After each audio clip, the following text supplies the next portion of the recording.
कटनी कोतवाली निर्वाचन के संबंध में सोमवार को कलेक्ट्रेट सभा कक्ष में राजनीतिक दलों, प्रिंटिंग प्रेस और मीडिया कर्मियों को एमसीएमसी समिति विज्ञापनों के प्रमाणीकरण और प्रकाशनों में मुद्रक एवं प्रकाशन के नाम और निर्वाचन व्यय की सीमा की जानकारी विस्तार पूर्वक दी गई है।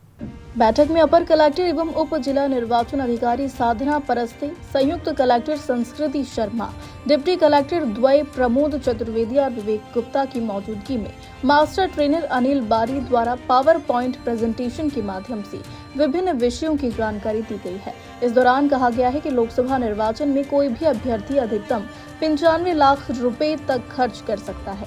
वहीं इस दौरान विज्ञापनों के प्रमाणीकरण, पेड न्यूज मामलों की निगरानी हेतु गठित जिला स्तरीय एमसीएमसी समिति की कार्यप्रणाली की विस्तृत और व्यापक जानकारी दी गई है। और पिछली बार आपकी तरफ से भी मुझे रिस्पांस मिला था कि लास्ट 2 दिन अगर आपके पास कुछ विज्ञापन के लिए आया है तो आपने खुद से उनसे मांगा है कि भैया सर्टिफिकेशन दिखा दीजिए डिस्ट्रिक्ट एमसीएमसी का। तो ये आप लोग विशेष रूप से ध्यान रखिए कि इस प्रकार के विज्ञापन पोल डे और पोल डे के पहले अगर आपके पास कोई प्रकाशन के लिए आते हैं तो आप उनसे बिल्कुल सर्टिफिकेशन मांगिए, क्योंकि अगर आपके पेपर में ऐसा प्रकाशन आता है और जो हमने सर्टिफाई नहीं किया, या तो वो स्टेट एमसीएमसी से सर्टिफाइड होगा या हमारे यहाँ से सर्टिफाइड होगा। अगर वो हमको सर्टिफिकेशन नहीं मिलता है तो फिर आपके ऊपर कार्रवाई होगी, क्योंकि ये नियमों में लिखा है। इसके अलावा जो पेड न्यूज का एक सेक्शन है, इसमें विधानसभा में भी बहुत काम हुआ है।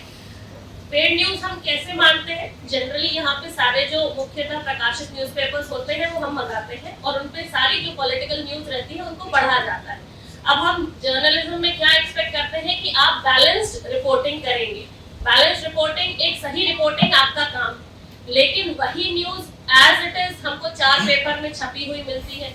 वही फोटो हमको मालूम है, आपको किसी एक व्यक्ति ने वो फोटो प्रोवाइड की होगी, सभी न्यूज़पेपर उसी फोटो का इस्तेमाल करके उसको छापेंगे।